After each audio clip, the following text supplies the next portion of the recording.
Tonight's stories are about the places and proofs that should belong only to you. The room where you first lied, the fingerprints that say you were somewhere you never stood, and the bed that keeps finding buildings the city already tore down. If you enjoy these darker little recoveries, leave a like, subscribe so you make it back for the next one, and join the Patreon if you want to help keep the deeper cases coming. Let's open the first door.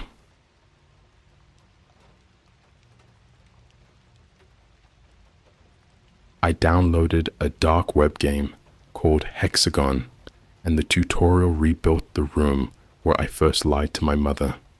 I used to think the worst thing a game could do was waste a night. I mean that in the normal way.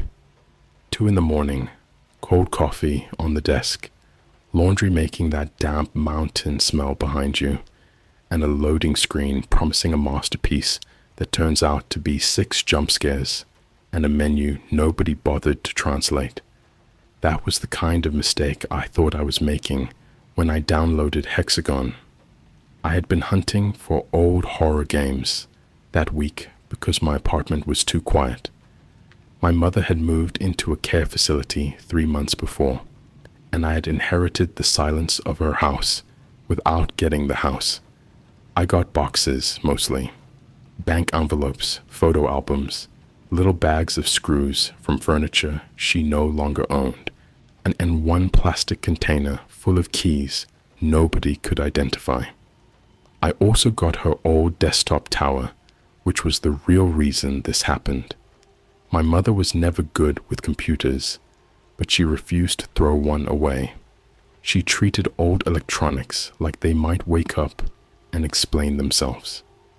The tower sat under my desk for 2 weeks before I finally pulled the drive, not because I expected anything interesting, but because I wanted to prove to myself I could do one useful thing with all the junk grief had dumped in my room.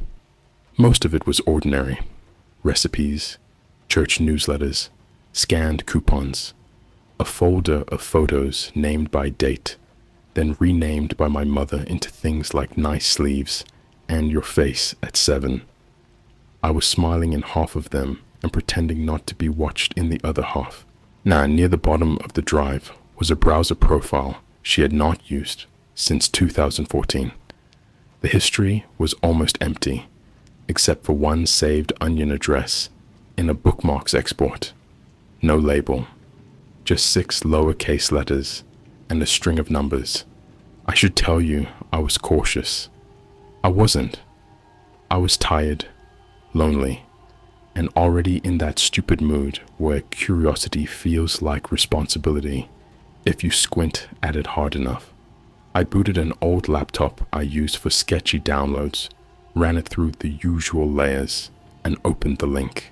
The page was black except for a gray wireframe, hexagon in the middle, and a little line of text underneath. Continue where she stopped. That was it. I sat there with my hand on the trackpad while the laptop fan whined like it had found something alive in the vents. There was one download button. No forum, no seller name, no instructions, no reviews. The file was called hexagon_public_tutorial.zip, which made it sound like an abandoned student project instead of the thing that would take my apartment apart without moving a wall. The normal version of me would have closed it. The version of me sitting there after midnight with my mother's hard drive plugged into a dock, clicked download. The zip was small, under 50 megabytes. Inside were a launcher, a readme that contained only the sentence, "Stay inside the shape," and a folder full of files with names like Surface, Anchor, Voice, Corner, Answer. The launcher had no icon. When I ran it, Windows tried to stop me twice. I told myself that meant the game was old, not dangerous. The first screen opened in a window so plain it almost felt polite. It showed a black background, a white hexagon, and a blinking prompt. Tutorial requires room calibration. Place device where the room can see you. I laughed at that, because it was such a clumsy sentence. I even said out loud, "The room can see me." Sure, that was the last normal thing I said that night. My webcam light came on without asking. The game showed a grainy feed of my office, flattened into green outlines. Desk, chair, closet door, pile of folded clothes I had been ignoring. It traced the edges like a cheap AR app, then paused at the ceiling corners. Select 6 points. My office was a rectangle, so I thought the game was bugging out, but the cursor had turned into a small hollow hexagon, and every time I clicked a corner, it made a soft knocking sound through my speakers. Knock, knock, knock. By the 4th click, the outline had found things my webcam could not see. A shoe under the desk, the dent in the left wall, behind a leaning bookcase. The old phone charger I had dropped between the radiator and the baseboard. I leaned closer. The model was no longer just my office. It had become a clean little wireframe version of the entire room, including the space behind me. The camera feed stayed grainy, but the game map sharpened itself, like someone else was walking around my apartment with a scanner. Then the prompt changed. Calibration complete. Begin first room. I had not selected a room. I had not loaded a file. I had not typed a name. The black background dissolved into a loading screen made of 6 rotating panels. Each panel showed a different texture: carpet, yellow wallpaper, fake wood, frosted glass, green tile. The last one was a close-up of something beige and nubby, and I knew what it was before my brain admitted it. It was the couch from our old den. Not similar, not inspired by. The exact couch. The one with the right arm faded from afternoon sun. The one with a burn mark on the skirt, because my father used to ash cigarettes into a coffee mug and miss. The game loaded me into that room. I did not move for a full minute. There it was on my laptop screen. Our den from the house on Briar Lane. The yellow wallpaper with tiny blue flowers my mother hated but never replaced. The box television against the far wall. The standing lamp with the cracked shade. The carpet flattened in a path from the hallway to the kitchen. The little hexagon clock over the doorway, which I had forgotten so completely that remembering it felt like being grabbed from behind. Nobody had photos of that den. I need you to understand that. This was not a room from an old Zillow listing. It was not in family pictures. My mother always complained it was too dim for photos, and my father thought cameras were for vacations and graduations, not regular rooms where people sat and ate toast. The house had been sold when I was 11, remodeled twice, and demolished after a gas fire in 2018. The room on my laptop should not have existed anywhere. On screen, a tutorial marker glowed in the doorway to the kitchen. Move to the place you stood. I almost closed the laptop then. My hand even went to the lid, but the marker sat exactly where I had stood when I was 8 years old, barefoot on the carpet, one hand behind my back, listening to my mother ask me a question I'd spent the rest of my life pretending was smaller than it was. "Did you open the back door?" That was my first real lie to her. Not the first time I said I had brushed my teeth when I had not, or that I didn't know where the remote was, or that I liked the casserole she kept trying to make. Those are kid lies, soft lies, lies with training wheels. This was the first one that changed the shape of the house. That afternoon, my mother had been in the basement doing laundry. I was in the den watching cartoons with the volume low because my father was sleeping off a night shift. Someone knocked on the back door, not the front door, the back. 3 slow knocks, then 2 quick ones. I remember that because the game remembered it. On my laptop, inside the reconstructed den, the sound came through my speakers. Knock, knock, knock, knock, knock.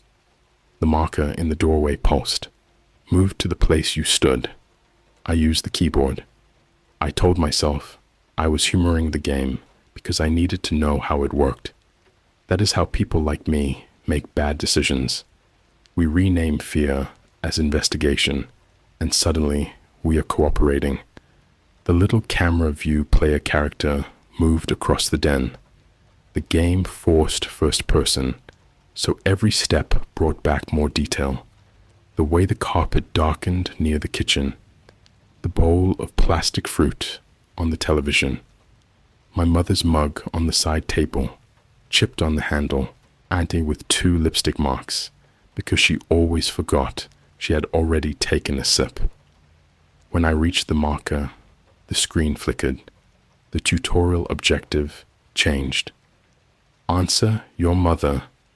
A figure appeared in the kitchen doorway. It wasn't a full person at first, more like a cutout made from bad light, but the posture was hers. Hip against the jamb, one hand holding a dish towel, head tilted just enough to mean she already knew the answer and was giving me one last chance. My throat tightened so hard it hurt. The audio crackled. Did you open the back door? It was my mother's voice. Not a clean recording, not something lifted from a video. It had the small, tired rasp she got after carrying laundry upstairs, the little breath before door, the patience that was already losing its grip. I shoved myself back from the desk. The office light flickered. My webcam feed jumped in the corner of the game window, and for half a second, the wireframe did not show my apartment. It showed the den around me, the couch behind my chair, the fake wood paneling where my closet should have been, the kitchen doorway where my bedroom door was. Then it snapped back. The prompt waited. Answer your mother. There were 2 choices at the bottom of the screen. Yes, no. The right answer was yes. I had opened the back door. I had opened it because the man outside wore a work shirt with a fake gas company patch and told me my mother had asked him to check the pilot light. I knew I wasn't supposed to open doors. I knew it while my hand was on the lock, but I wanted to be helpful, and I wanted the adult outside to think I was not a baby. He stepped into the mudroom and smiled with only one side of his mouth.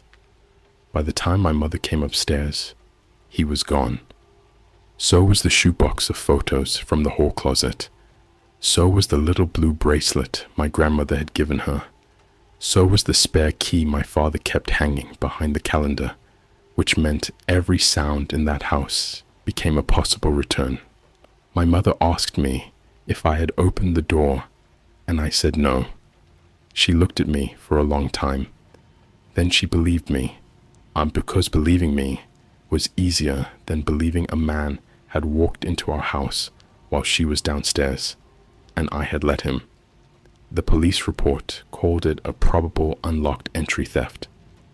My parents fought for months. My father blamed my mother. My mother blamed herself. I sat on the den carpet with the truth lodged behind my teeth, becoming part of my face. On my laptop, the game waited. I clicked no. I don't know why. Habit, maybe. Panic. The same old animal part of me, choosing the same old hiding place. The tutorial accepted it with a sound like a lock turning. Incorrect answer preserved. Room integrity, 91%. Begin correction. Every light in my apartment went out except the laptop screen. The room on the game did not change first. My room changed. It started with smell. Old carpet, dust warmed by a lamp, the faint plastic sweetness of VHS tapes, baking inside an entertainment center. Then the radiator behind me clicked 3 times and became, in the dark, the freezer hum from my childhood kitchen. I stood up too fast and hit my knee on the desk. When my phone flashlight came on, the beam caught yellow wallpaper on the wall beside me. It was only there in patches, like someone had placed transparent sheets of the old den over my apartment and forgotten to line them up. The wallpaper ran over my bookshelf, across the closet door, onto a frame poster I had bought 2 years earlier. The blue flowers did not care about edges. They crawled straight across everything. I backed into the hallway. The laptop speakers kept playing my mother's question, quieter now, as if it were coming from another room. "Did you open the back door?" I slammed the laptop shut. The voice stopped. The wallpaper did not.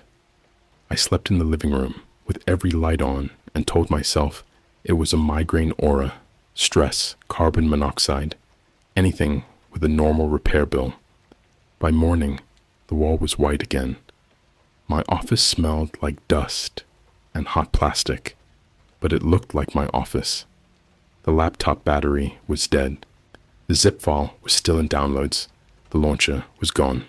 In its place was a folder called tutorial_output. Inside were 6 files, corner_1.png through corner_6.png. Each image was a screenshot of my apartment from an angle no webcam could have captured. High near the ceiling, low under the desk. One from inside the closet, looking out through the slats. The 6th screenshot showed my office with the yellow wallpaper covering every wall. In the middle of the image, standing behind my chair, was my mother from 1999. Not old, not sick, not the woman I visited twice a week, who sometimes called me by my father's name when she was tired. My mother at 38, in jeans and a green sweatshirt, holding that dish towel, looking past the empty chair toward the camera in the closet. The file name was not corner_6.png anymore when I clicked it. It renamed itself while the folder was open. Witness _mother_unsatisfied.png. I called the care facility so fast, I dropped the phone twice. The nurse at the desk told me my mother was fine. She had eaten breakfast, complained about the eggs, and refused the morning activity because she said grown adults should not need help gluing paper flowers. Normal stuff, the nurse said, in that careful tone people use when they know you are scared but do not want to join you there. I asked if she had said anything strange. The nurse paused. She did ask if someone had been knocking, she said, but she does that sometimes when the laundry carts go by. I drove over on my lunch break. I told my manager I had a family thing, which was technically true if you stretch the word family until it screamed. My mother was sitting by the window in her room with a blanket over her knees and a paperback upside down in her lap. She looked smaller than she had 2 days earlier, like the night had taken a little more from her. When I came in, she smiled, then frowned, then smiled again. "You look tired," she said. "Bad night."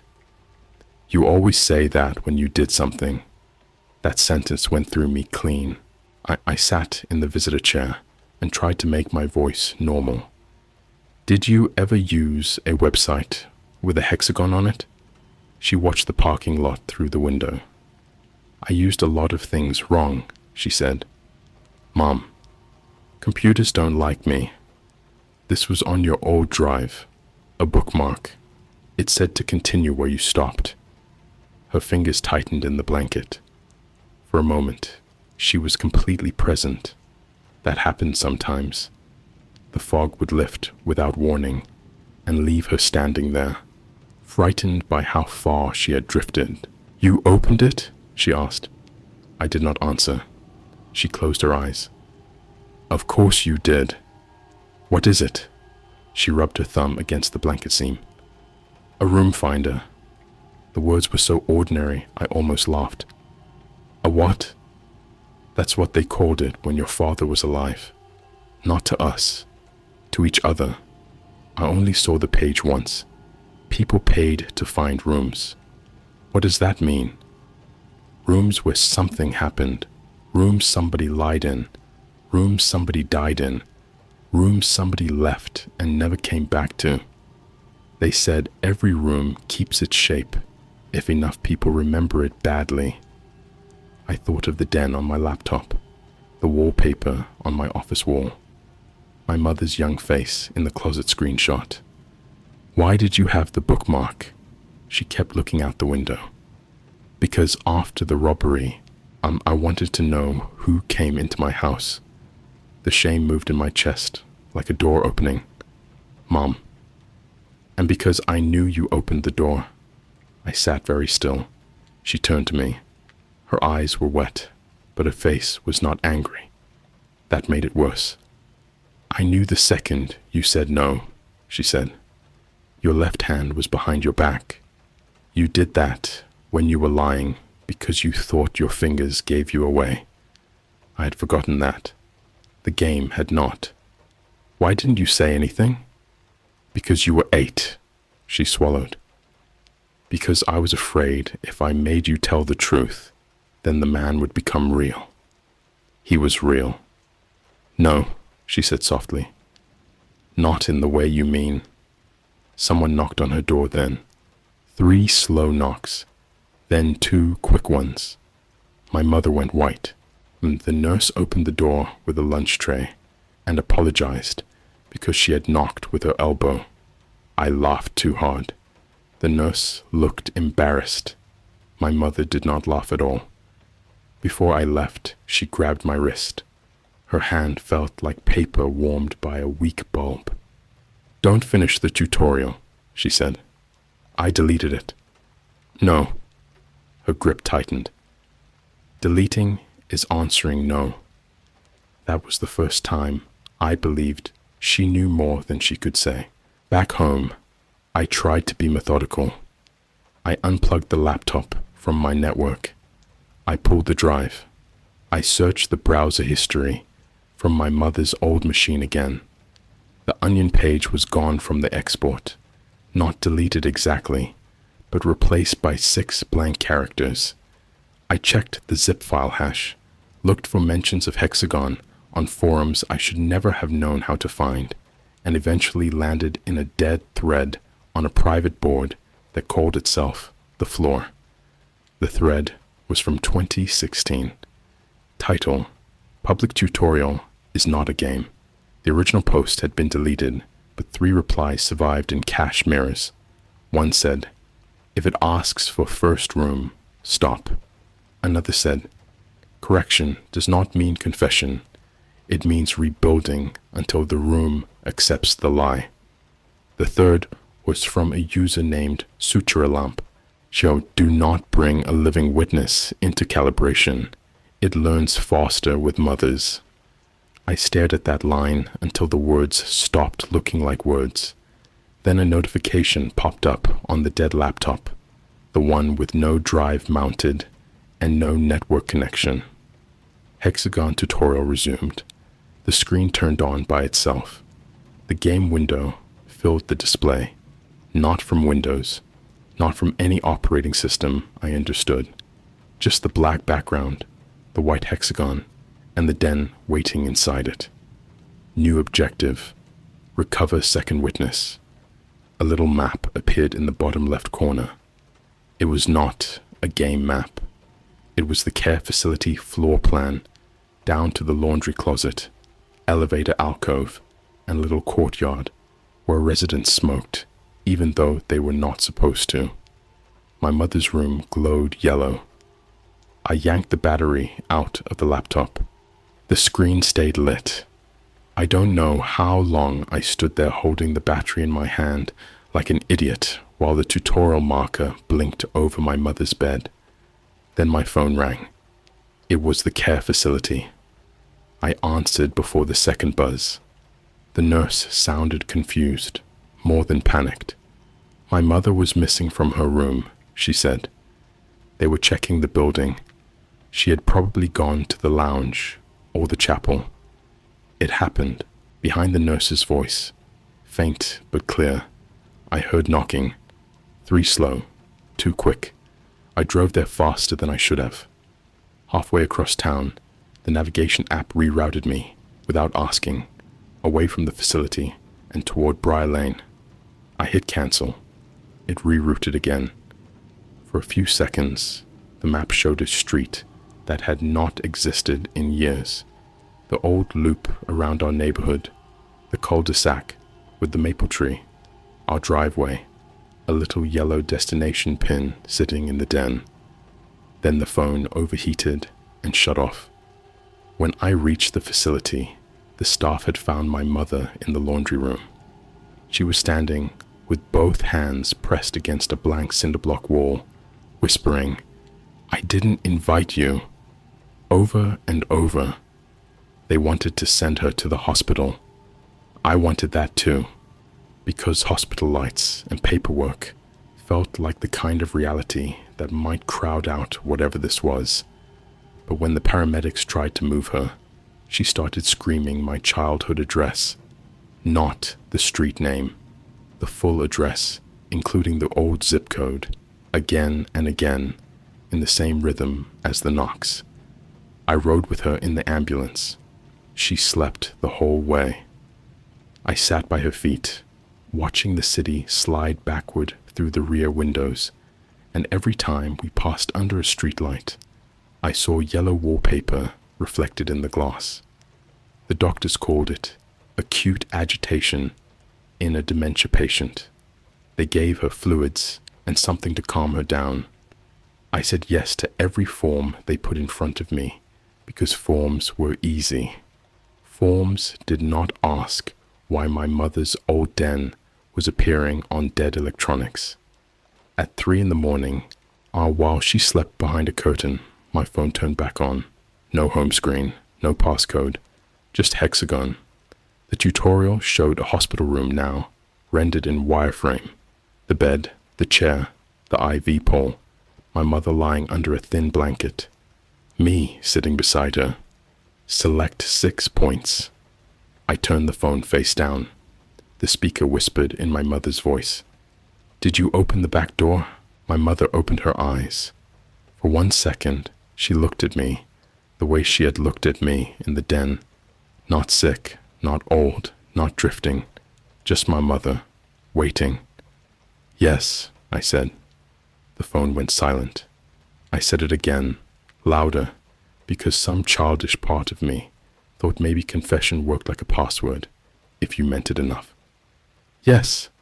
I opened it. "I let him in," my mother cried without making a sound. The phone vibrated against the chair. Answer accepted.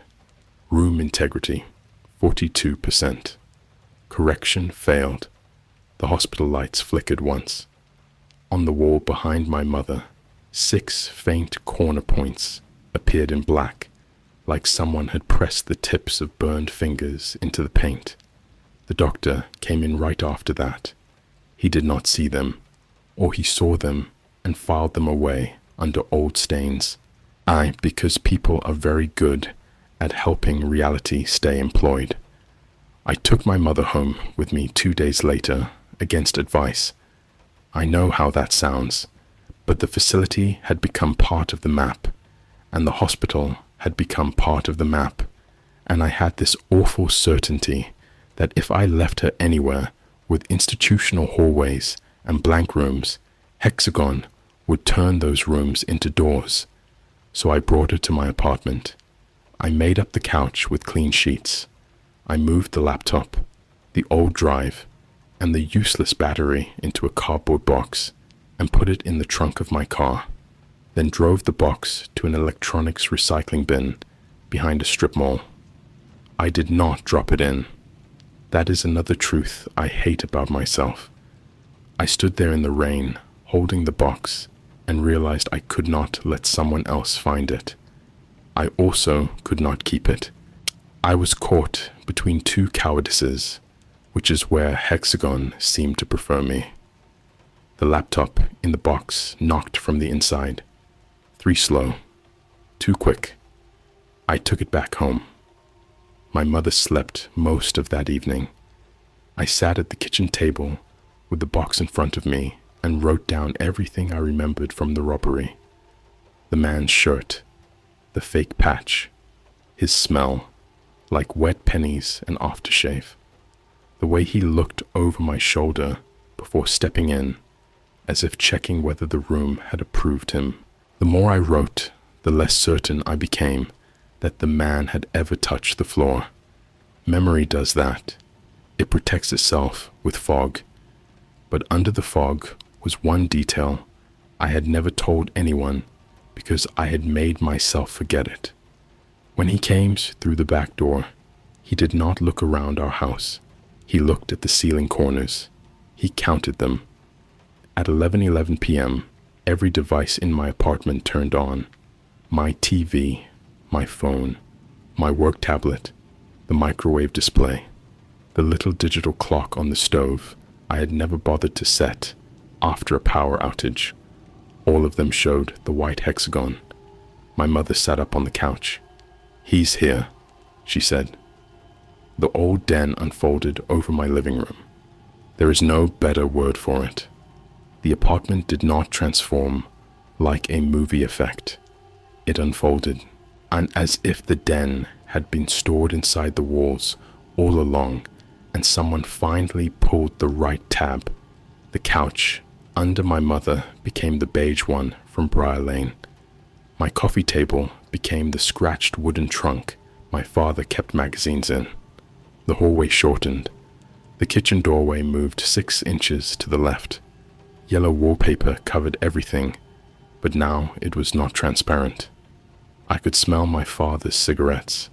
I could hear the cartoon I'd been watching that day, tiny and tinny from the box television. The back door appeared where my bathroom should have been. It had no business existing in a 3rd-floor apartment. It knocked. 3 slow, 2 quick.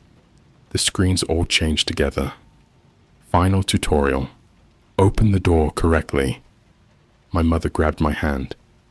"Don't," she whispered. "Os, what happens if I don't?" She looked toward the bathroom door that was not my bathroom door anymore. "Then it keeps asking." The knock came again. I could feel the sound in my teeth. I walked to the door. Every step made the room more solid. The carpet thickened under my feet. My apartment ceiling lowered into the old popcorn texture.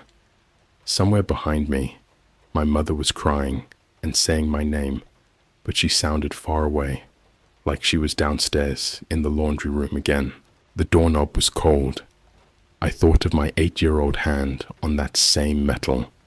I thought of how badly I had wanted to be trusted, how quickly shame had taught me to choose silence over damage, how a lie can feel small when you tell it and then grow inside the people who love you until there is no room left for anything else. I opened the door. The man outside had no face. Not a blank face. That would be easier to describe. He had too many possibilities where a face should be, shifting in and out like a poor connection. My father's jaw for half a second. A stranger's smile. My own eyes. My mother's mouth. The face of whoever he needed the room to remember. Behind him was not the alley behind our old house. It was a hallway made of rooms. I saw a nursery with one wall painted blue, a motel room with the bedspread pulled tight, and a classroom with desks overturned, a kitchen where a woman stood with her hands in dishwater, frozen mid-turn. Each room had 6 bright points marked in the corners, and each one had someone inside waiting to answer a question. The man tilted his head. "Who opened this room?" The voice was not a voice. It was every bad recording of a voice laid over the top of itself. I said, "I did." The den went quiet. The man reached into his shirt pocket and took out my mother's blue bracelet. He held it by the broken clasp. "Then it belongs to you," he said. I do not know what made me understand. Maybe the game had been teaching me after all. Maybe confession was not enough because HEXAGON did not want truth. It wanted ownership. It wanted someone to stand in the room and agree the room had happened to them. When I had lied, and my mother had carried the room for me. For 27 years, she had kept the shape of that afternoon intact. The unlocked door, the missing things, the fear that someone could come back because her son could not say yes. The tutorial did not rebuild the room from my memory. It rebuilt it from hers. I stepped over the threshold. My mother screamed behind me. The man put the bracelet in my palm. It felt real. The little blue bees were warm. The hallway of rooms folded inward. For one terrible second, I saw my apartment from all 6 corners at once. I saw myself as a child at the back door. I saw my mother in the kitchen doorway. I saw the older version of her on my couch, reaching for me. I saw the man without a stable face, counting the corners like he was counting coins. Then I was on my bathroom floor with my cheek against cold tile. My apartment was my apartment again. Mostly. The laptop was gone. The old drive was gone. Every device in the apartment had reset to its normal home screen. My mother was asleep on the couch with her hand tucked under her cheek. When I touched her shoulder, she opened her eyes and called me by my name. Not my father's. Mine. For the first time in months, she knew exactly who I was. I showed her the bracelet in my hand. She looked at it for a long while. Then she started crying. Not hard, just quietly, like someone had finally returned a thing she had stopped asking for. We did not talk about the man. We did not talk about HEXAGON. We sat in my living room until morning with the lights on, holding a bracelet that had been missing since 1999. That should be the ending. It isn't. My mother is better now in some ways and worse in others. She remembers me more often. She also refuses to enter any room until she has looked at every corner. If there are more than 4, she counts twice. If there are exactly 6, she makes me leave with her. I got rid of the laptop the right way. I took it to the river, broke it open with a hammer, and threw the pieces in different dumpsters in different towns. Maybe that was stupid. Maybe it did nothing. But I needed the ceremony of destroying something with my own hands. I changed my router, my phone, my locks. I patched the weird black marks on the hospital wall by pretending I was visiting with flowers and tape. I deleted my mother's old drive after copying the family photos, and I paid a local shop to destroy the physical disk while I watched. For 2 weeks, nothing happened. Then I found the folder on my computer, not the laptop, my main computer, the one I'd never used to open the Onion site, tutorial_output. Inside was one image, room_integrity_100.png. It showed my current office from above, perfectly normal except for the couch, from the old den sitting where my desk should be. On the couch was the faceless man. He was leaning forward with his elbows on his knees, looking directly up toward the corner that had taken the screenshot. The file renamed itself after I opened it, like witness_son_satisfied.png. I did not sleep that night. Around dawn, I noticed something under my office door. A thin strip of yellow wallpaper had slid into the hallway. On the back of it, in my mother's handwriting, were 6 words. "You opened it. Keep it closed." I have not gone into that room since. I moved my desk into the living room.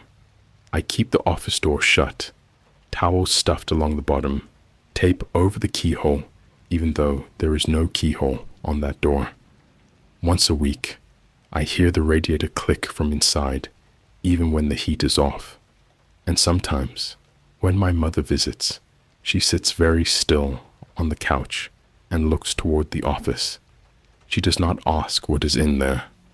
She only asks if I answered correctly.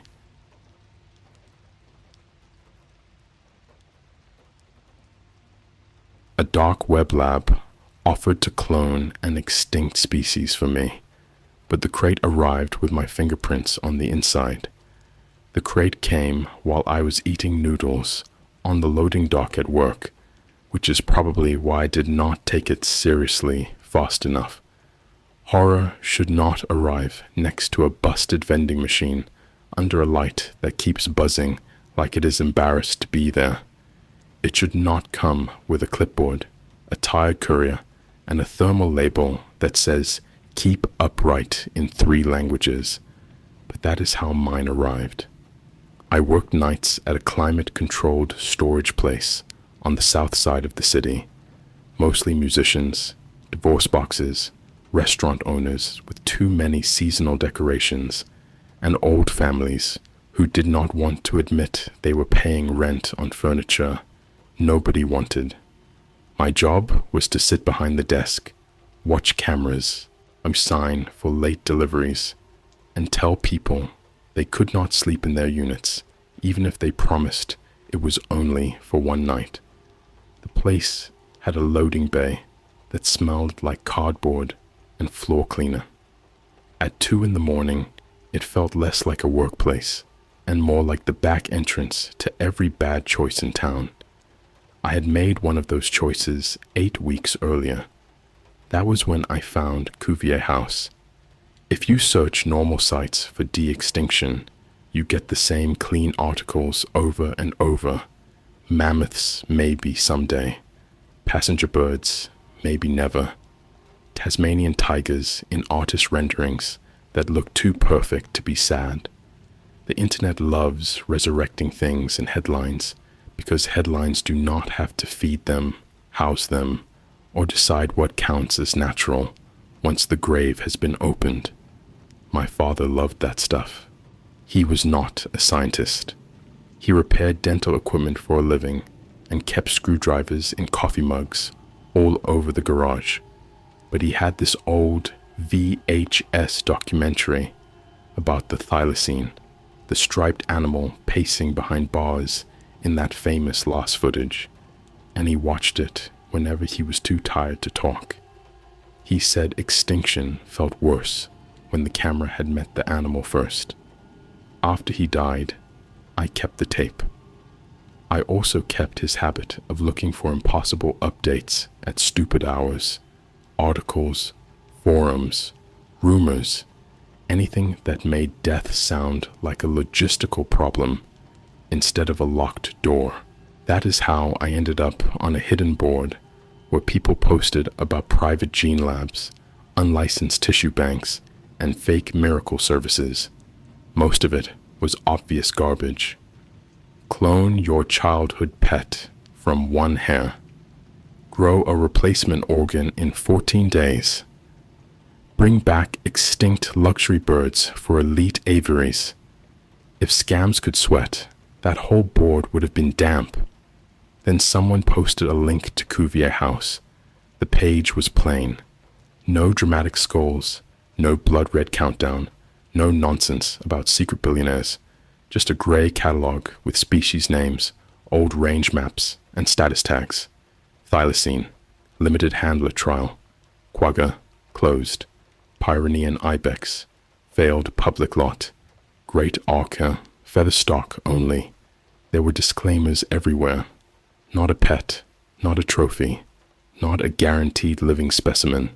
so pilot recipients must meet housing and imprint requirements. Cuvier House reserves the right to terminate any line judged unstable. I should have laughed and closed it. Instead, I clicked the thylacine listing. My apartment did not have room for a resurrected, extinct predator, and I knew that. I was not planning to own one. Not really. The price was low enough to look like a deposit, and high enough to feel real. The listing said successful handlers would receive a juvenile specimen for a 72-hour acclimation study before transfer to a private preserve. That is how they got me. 72 hours, not forever, not ownership, a study, a tiny, insane chance to be in the same room as something my father had grieved like a person. The checkout asked for my address, a delivery window, basic medical disclosures, and a handler imprint kit. The kit was digital. 6 finger placements on a black square that appeared in the browser window, one at a time. The site said it was for safety locks, scent association, and legal release. I remember pressing my fingertips to my laptop trackpad and feeling stupid. The site took my prints as if the trackpad had become wet glass. That should have been impossible. It registered ridge lines. It highlighted the old crescent scar on my right index finger from when I cut myself opening a paint can in high school. It spun each print into a little silver icon and marked it accepted. I told myself laptops had better sensors than I knew. People will believe anything if the alternative is admitting they are scared and still continuing. After payment, I got one message. Your crate will arrive sealed. If it arrives empty, do not open it indoors. There was no contact email, no support portal I could find again. The Onion address stopped loading 3 days later, so I tried to forget it. Then the crate came to my loading dock at work with my name on it. The courier was a woman in a yellow raincoat, even though it was not raining. She had the tired, blank politeness of someone who had learned not to ask questions about packages. She set the clipboard on top of the crate and said, "Sign here. Do not tilt it." The crate was about the size of a small freezer, pale gray with metal bands around it and a mesh vent on one side. It hummed faintly. A little temperature display glowed blue near the latch. I stared at it with noodles cooling in my hand. "This is early," I said. "Early for you," she said. I looked at her. She did not smile. "What does that mean?" It was marked overdue at pickup. The clipboard already had my name printed under recipient. Under contents, it said, "Biological model, non-aggressive until opened." That wording did more to sober me up than anything else. Where did it come from? She tapped the return label. Cuvier House Fulfillment Annex. The address below it was not a country I recognized. It was a set of coordinates and a unit number. Unit C12. My storage facility had a Unit C12. I asked the courier for her company name. She turned the clipboard around and showed me a logo I had never seen. 6 black lines forming an open box. "You can refuse delivery," she said. What happens if I do?" "It gets marked as ownerless." "And?" She looked past me into the dark hallway of storage units. "Ownerless things get reassigned." I signed. The second my pen left the clipboard, the crate stopped humming. The courier took one step back. "You should move it somewhere, without drains," she said. Then she was gone. I should have called someone. Animal control, the police, my manager, literally anyone with a uniform, and a reason to make this somebody else's problem. Instead, I wheeled the crate into the intake room because there were cameras there and a concrete floor, and because a part of me still believed this might be a dead scam with a fancy box. The crate was cold on the outside. Condensation gathered around the latch. A paper envelope had been taped to the top. Inside was one laminated card. Handler trial T-17. Species target thylacine composite. Recipient my full legal name. Imprint status accepted. Do not touch the specimen with bare hands until it has touched you first. That last line made me laugh once. Not because it was funny, because my brain had reached for any reaction and grabbed the wrong one. The latch had a thumb plate. When I pressed it, the temperature display flickered from blue to white. The seal released with a sigh. The smell came out first. Wet straw, warm pennies, something musky and sharp underneath, like a zoo building after closing. I lifted the lid. The crate was empty, not empty like nothing had ever been inside. Empty like something had been there until recently and had decided the container was no longer relevant. The straw was pressed flat in the middle. The inner walls were scratched in long parallel arcs. A steel water dish had been bent nearly in half.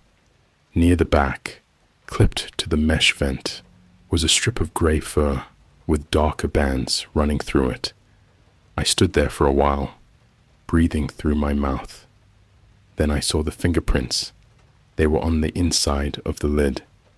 At first, I thought they were smudges from whoever packed the crate, but the inner lid was polished stainless steel, and the condensation made every ridge visible. 6 clear prints, then another set lower down, smeared as if someone had pressed both hands against the lid and tried to push it open from inside. I knew those prints. That sounds ridiculous, and nobody just knows their fingerprints. But I knew the crescent scar in the right index. I knew the flat spot on the left thumb from a warehouse door that had crushed it 2 winters before. I knew the weird double loop on my middle finger because a background check tech had joked about it once when I got the storage job. Those were my fingerprints. Inside the crate, pressed outward. I backed away so fast, I knocked over the mop bucket. The intake room camera clicked as it adjusted focus. From somewhere down the C hallway, a unit door rattled. The building was supposed to be empty, except for me. I shut the crate and locked myself in the front office. For 20 minutes, I did all the little modern rituals people do when panic needs a costume. I checked the camera feeds. I pulled up delivery logs. I refreshed my email. I searched for Cuvier House on every version of the web I knew how to access. I called my manager and hung up before it rang, because what was I going to say? The cameras showed nothing. That was almost worse. C hallway was clear.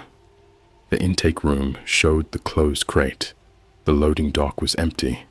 The camera over unit C12 had a smear across it, not a digital glitch, but something wet on the lens. I went to the cabinet where we kept the spare key tags, took the ring with C12, and then stood there holding it until the metal warmed in my palm. I did not go. Instead, I opened the delivery log. Our system recorded every unit access, every gate code, every signed package. The crate delivery had already appeared under my name. 2:04 a.m. Delivery received. 2:06 a.m. Crate transferred from Unit C12. That made no sense. I had never put it in C12. The courier had brought it from outside. I clicked the event. It showed a pickup entry from 6 hours earlier. 8:06 p.m. Crate released from Unit C12 by tenant authorization. Authorized by my full legal name, signature, on file. I had been at the front desk at 8:06 p.m., eating pretzels and watching a couple argue over whether a couch would fit in their van. I pulled the camera footage from C hallway. At 8:04 p.m., the unit door opened. I watched myself step out. The video quality was grainy, but it was not bad enough to save me. Same hoodie, same work pants, same way of walking, with my right shoulder a little lower because of an old injury. I backed out of Unit C12, dragging the gray crate on a dolly. My head was turned away from the camera, but when I reached the hall corner, I looked up. It was my face. Almost. The expression was wrong. Too empty. Like someone had studied me from security footage and built the surface without understanding why faces move. Behind that version of me, still inside the unit, something low and striped shifted in the dark. The footage jumped. At 8:06 p.m., the hall was empty. I watched it 5 times. Each time I noticed something else. The version of me wore no shoes. Its hands were too long. It never blinked. Then a chat window opened on the computer. No browser. No app. Just a white box over the camera feed. Cuvier House. Support. Your delivery has been opened indoors. Please confirm whether the handler remains outside the crate. I did not type. My hands were shaking too badly. The cursor blinked. Cuvier House. Support. If you are reading this, the handler remains outside the crate. Containment error likely. Do not attempt to identify the specimen by silhouette. Do not allow it access to mirrors, biometric locks, or recorded speech. So do not sleep within range of your own scent. The office printer woke up and started printing. 1 page, then another, then 20 more. I let them fall onto the floor because I did not want to get near anything making decisions by itself.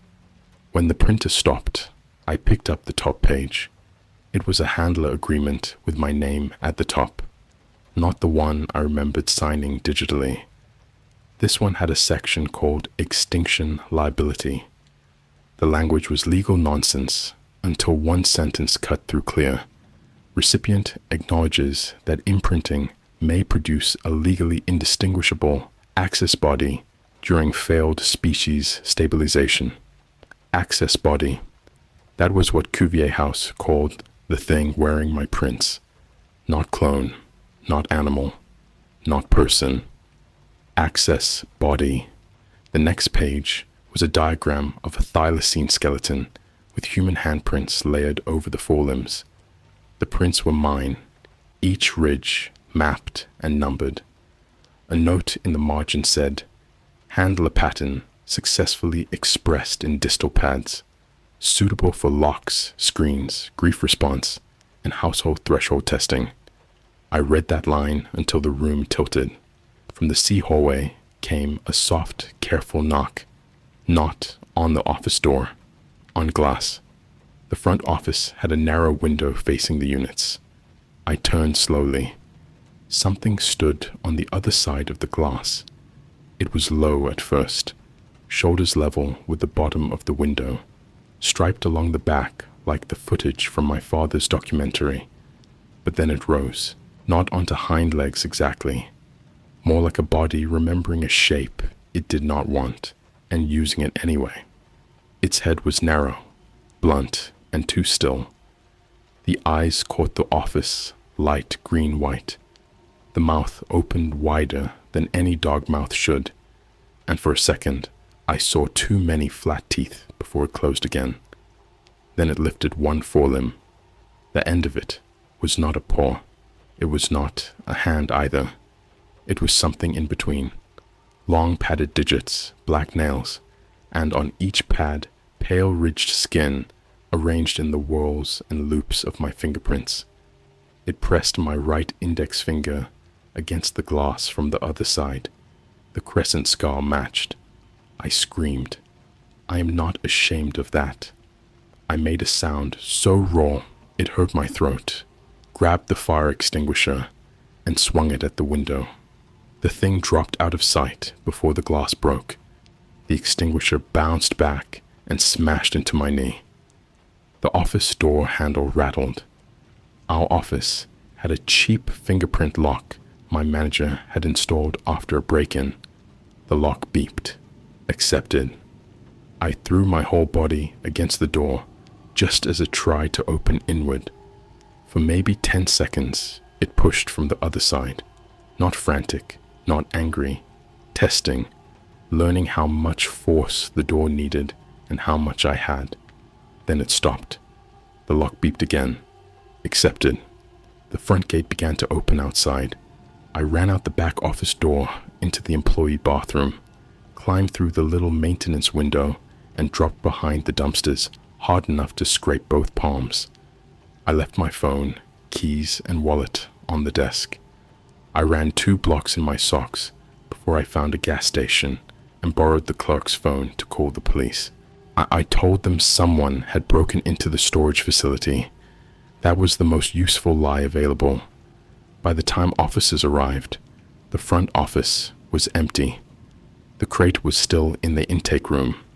Unit C12 was locked. My phone and keys were on the desk.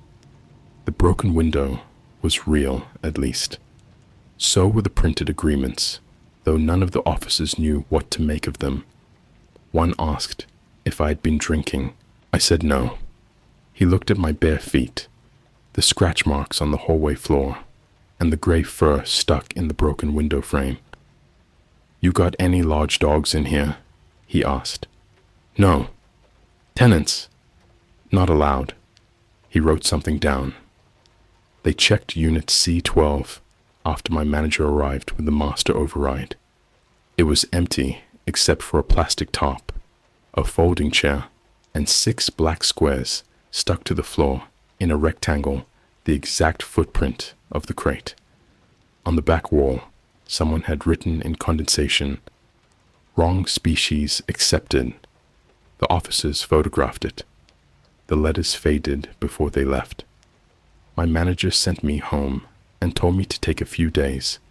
He said it gently, which somehow made it worse. People are generous when they think fear has made you unreliable. I got my phone back from the office desk. The screen unlocked when I picked it up. I had never touched the sensor. There was one new video in my camera roll. It showed my apartment hallway from floor level. The camera moved slowly, close to the carpet. I could hear sniffing, not animal sniffing exactly. Wet, careful breaths, with little pauses, like someone was remembering how noses worked. The video passed my shoes by the door, my laundry basket, the framed photo of my father I kept on the hallway table. The camera stopped in front of the photo. For a long moment, nothing happened. Then my own voice whispered from behind the phone. Extinction fell worse when the camera met it first. It was a line my father used to say. I had never recorded myself saying it. The video ended on my bedroom door. I did not go home. I drove to my sister's place across town. She lives with 3 roommates and 2 deadbolts, and she has always been better at panic logistics than I am. I did not tell her the whole truth at first. I said someone had used my information and maybe broken into my apartment. That part was not even a lie. She made coffee at 4 in the morning and watched me shake at her kitchen table. I asked if Dad had ever mentioned Cuvier House. Her expression changed. "Why? Did he?" She looked towards the hallway where her roommates were sleeping. After the diagnosis, he got weird about those animal sites. My father had died of pancreatic cancer.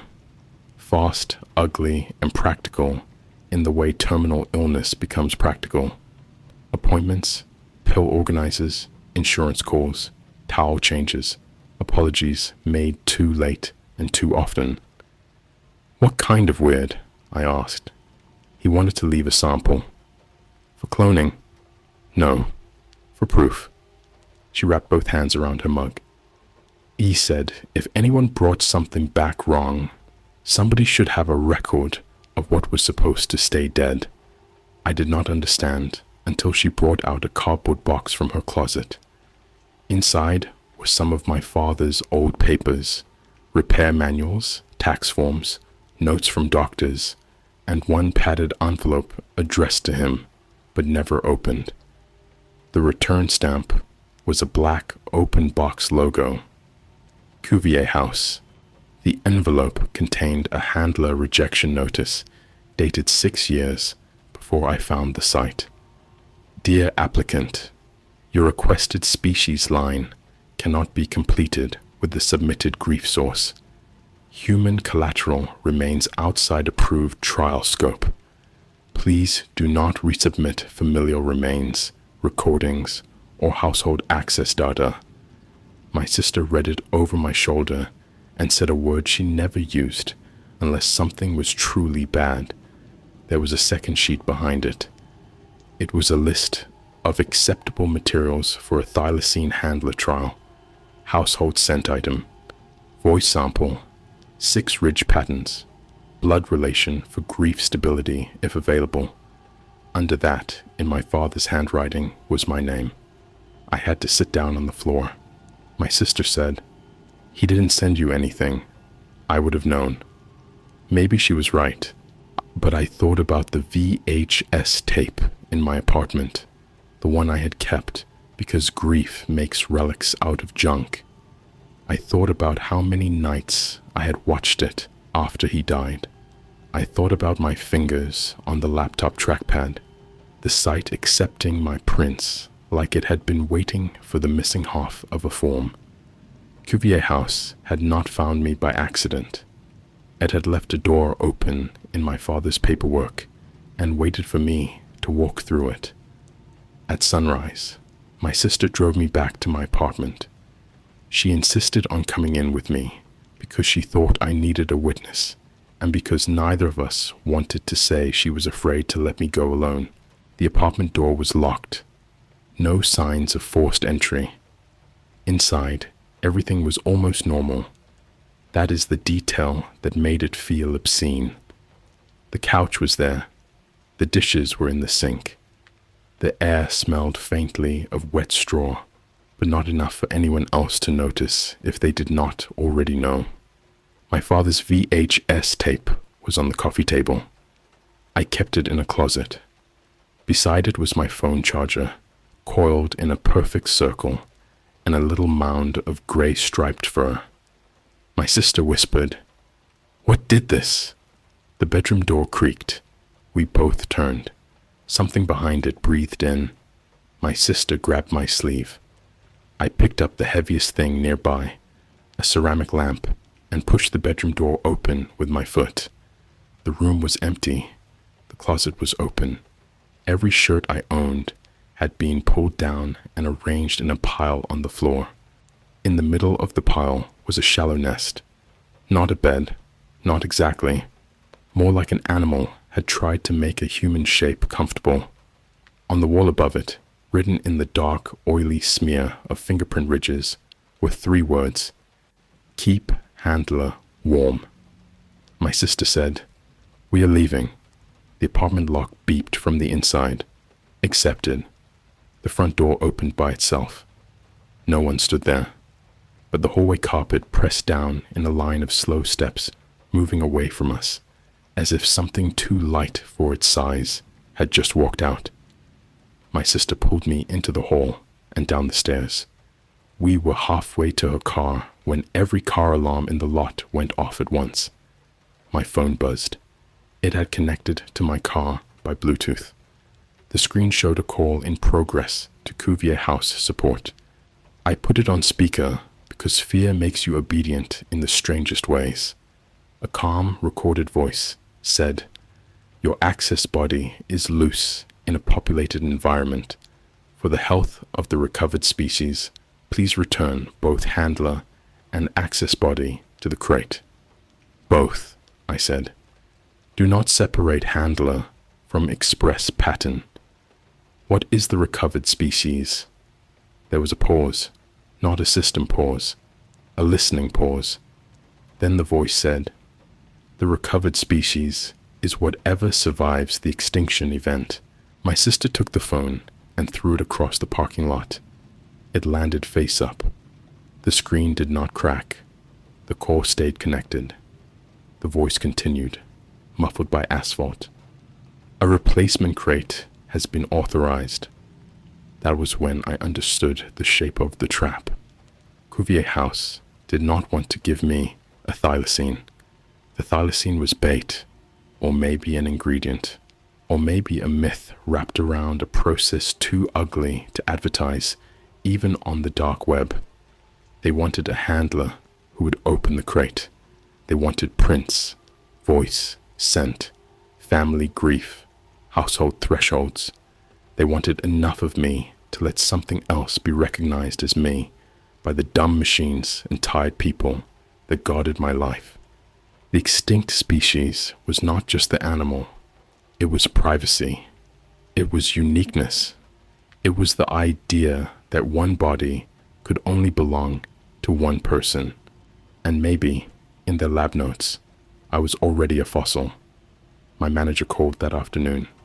He sounded strained. "Did you come back to the facility?"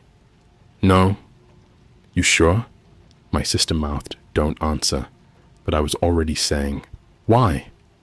He told me Unit B19 had been opened with my staff code and fingerprint.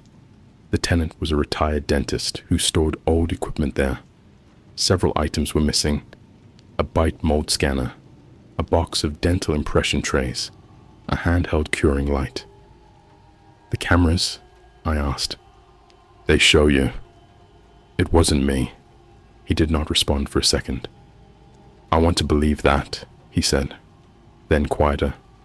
"But you need to stay away until the police sort this out." That evening, my bank locked me out for suspicious login attempts. My email sent password reset requests to 6 services. My apartment building sent a cheerful notification thanking me for updating my resident biometric profile. The access body was not hiding. It was moving into me. I went back to the storage facility alone that night because stupid plans are often the only plans left. My sister tried to stop me. I told her I needed the original crate. That part was true. I did not tell her Cuvier House had texted from my own number with a pickup window and a unit assignment. C12, bring household anchor. I brought my father's VHS tape. The facility was closed. My manager had changed my code, but the side door opened before I touched it. The fingerprint pad blinked green. Accepted. Inside, the halls were dark except for emergency lights. Storage units look different at night when nobody is pretending they are just practical closets.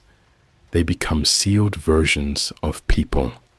Furniture from marriages, business failures, children's clothes, all the things we pay strangers to keep from becoming final. C hallway smelled like straw. The original crate sat in front of Unit C12, lid open. The inside was clean now. No prints, no scratches, like it had been waiting to be used again. I placed the VHS tape at the back of the crate. For a minute, nothing happened. Then I heard my father's voice from inside Unit C12. Not the clean voice from home videos. The sick voice. The thin one from his last month, when he tried to make jokes from the hospital bed so we would stop looking terrified. "Hey, kiddo." My whole body reacted before my mind did. One step forward, then another. The unit door was cracked open. "Don't," I said, though I do not know who I was talking to. My father's voice said, "You found the tiger." He always called thylacines tigers because that is what the documentary called them, and because my mother hated it when he did that. I held onto the edge of the crate until the metal bit my fingers. "You're not him." "No," the voice said. Something inside the unit shifted. But you opened what he left. The access body stepped into the hall. It looked worse under emergency lights. The stripes along its back were broken, interrupted by patches of skin that looked almost human in color. Its shoulders were too narrow. Its forelimbs hung wrong. The head was animal enough to make my brain reject the hands, and the hands were human enough to make the animal unbearable. It had my eyes. Not exactly, but close enough that I stopped breathing. In its mouth was my work badge. It dropped the badge into the crate. Then it pressed one of my fingerprints against the floor and dragged it forward, leaving a wet ridge mark like a signature. The crate display turned on. Handler present. Access body present. Awaiting extinction. I had brought a cattle prod from the facility's auction pile. Some tenant had stored farm equipment and never paid, and we were supposed to dispose of it. I had never used one before. I did not want to use it then, but the thing moved toward me with my father's dying voice in its throat, and mercy became a luxury for people with better options. I hit it in the shoulder. The access body folded with a sound that was almost a laugh. It did not scream. It clicked. The smell of hot fur filled the hallway. I hit it again. It stumbled backward into the crate, one long hand slapping the inside wall. For a second, I saw my fingerprint bloom there in condensation. Then it grabbed my wrist. The pads were warm, soft, ridged exactly like my skin. Oh, it pressed my hand to its chest, and underneath the fur, I felt a heartbeat racing in the same uneven rhythm mine had when I was anxious. My phone, in my pocket, unlocked. Cuvier House support spoke from the speaker. Do not damage the access body. It is legally adjacent. I twisted free, slammed the crate lid down, and threw the latch. Something hit the inside hard enough to rock the crate. My right index finger had been caught under the edge of the lid for half a second. It split the crescent scar open. Blood ran over the latch. The temperature display turned white. Seal accepted. The crate stopped moving. The hallway went quiet. I should have left then.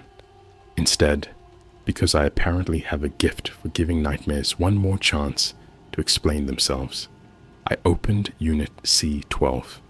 Inside was not the tarp and folding chair the police had seen. Inside was a lab room, not a full lab, a room dressed as one by people who planned to leave quickly. Plastic sheeting on the walls, a portable freezer, a laptop on a metal cart, 6 black floor squares arranged like the first crate footprint. The air was cold enough to make fog when I breathed. The laptop screen showed a dashboard. T17, thylacine composite, failed. H17, access, body, viable. Handler, duplication, resistant. Next attempt, use enclosure pressure. There were files with my name. There were files with my father's name. There were audio clips of him from home videos, medical calls, voicemails to my sister. There were photos pulled from my apartment through devices I did not remember authorizing. My hallway, my bed, my father's tape on the closet shelf. One folder was labeled Fingerprint Expression Tests. Inside were videos of a small striped thing in a white enclosure learning to press my finger patterns against different locks. In one video, it opened my phone. In another, it opened my apartment door. In the last, it opened the crate from the inside. I watched its long fingers find the latch. The lid lifted. Light spilled in. Then my own hand reached down from outside the frame and helped it out. The timestamp was tomorrow. From the hallway, the crate knocked once. I shut the laptop, grabbed the portable freezer's power cord, and yanked it out. Alarms started chirping from inside the unit. I did not stay to learn what else was thawing. The crate in the hallway was still sealed when I ran past it. It knocked again. This time, from inside, my father's voice said, "Kiddo, don't leave me in here." I left. I called the police from a diner 3 miles away and reported a hazardous biological setup in my workplace. I used a payphone because, yes, one still existed there, mounted near the bathrooms like a museum piece for desperate people. By the time anyone checked, Unit C12 was empty. The crate was gone. So were the black floor squares, the laptop, the freezer, and everything except one strip of gray fur stuck in the door track and a smell the officers described as spoiled meat. My manager fired me by email before noon.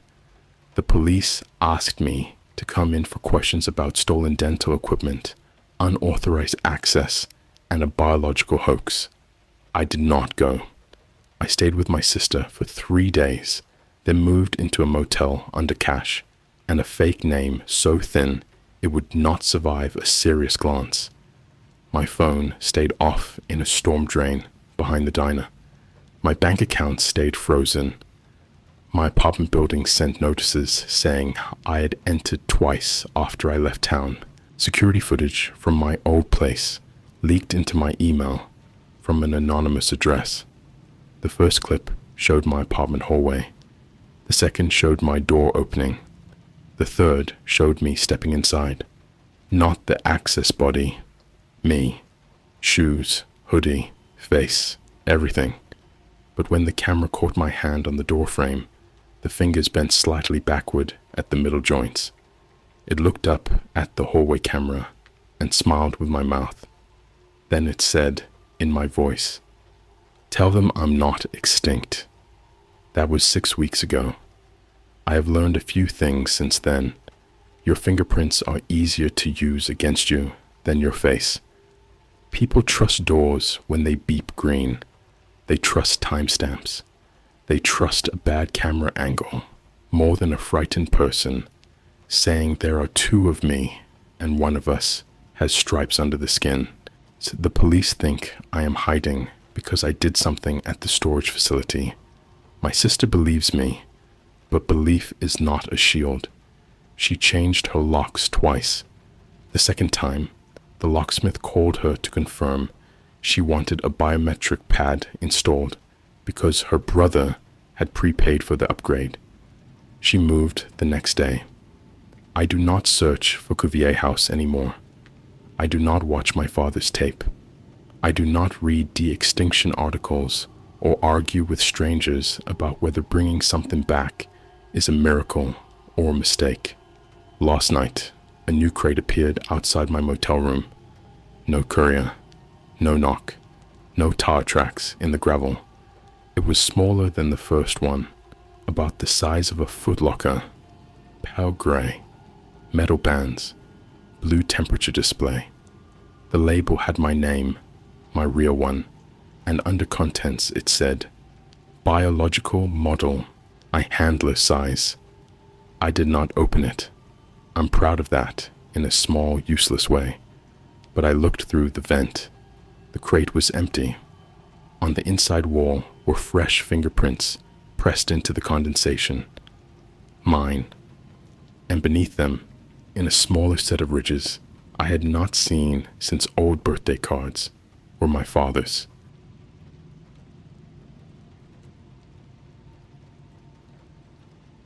I joined a dark web insomnia trial, and the pills make me wake up in rooms that were demolished years ago.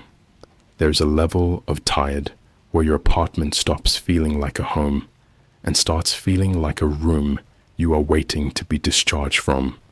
That was where I was when I found the trial. I had tried the normal things first because everyone asks that, as if insomniacs are a secret society of people who never thought of turning off their phones. I tried white noise, brown noise, no noise. I bought blackout curtains that made my bedroom look like a budget interrogation room. I stopped drinking coffee after noon, then after 10 in the morning, then completely, which made me unbearable and still awake. My doctor prescribed pills that worked for 3 nights and then turned into chalk. A sleep clinic put wires on my head. I watched me fail to sleep in a rented bed and mailed me a bill so large it felt like performance art. By the time the dark web started looking like a pharmacy, I was not being rebellious. I was being tired. I found the trial on a medical board that mostly traded fake prescriptions and stolen hospital forms. The post was buried under arguments about dosages and counterfeit labels. No dramatic promise, no miracle language, just a gray banner that said Nocturne Field Study, paid Insomnia trial. Participants must document wake events, urban redevelopment zones preferred. That last line should have bothered me. It did bother me, a little, but I worked in municipal records, scanning old permit files for a contractor that digitized city archives. So, urban redevelopment zones sounded like dull paperwork, not a warning.